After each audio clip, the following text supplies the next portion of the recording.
আসসালামু আলাইকুম। আজকে আবার চলে আসলাম এই যে ফুটবল খেলার মাঠ, এই যে এদিকের দল, এদিকে আজকে আমাদের দল, আজকে আমাদের দলের এই যে মিরাজ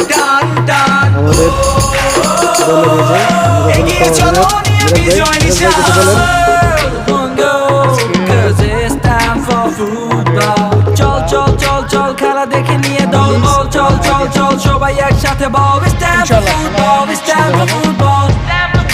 ইনশাআল্লাহ ইনশাআল্লাহ 22টা প্লেয়ার একটাই বল স্ট্যান্ড ফর ফুটবল সবার মনে একটাই goal stand for football so F for for by stand for football G for go stand for football বলেন বলেন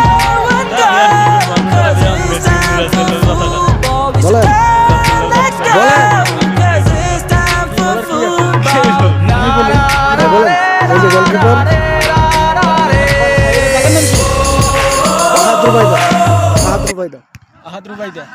আহাদ রুবাইদা ইনশাআল্লাহ ওয়াদিবিন হাসবাল 2-0 গোল ইনশাআল্লাহ জিতবে ইনশাআল্লাহ ইনশাআল্লাহ। এই যে আমাদের দলের প্লেয়ার সবাই রেডি, এই যে গোলকিপার। তবে মাঠটা অনেক সুন্দর, আনন্দ হবে ইনশাআল্লাহ।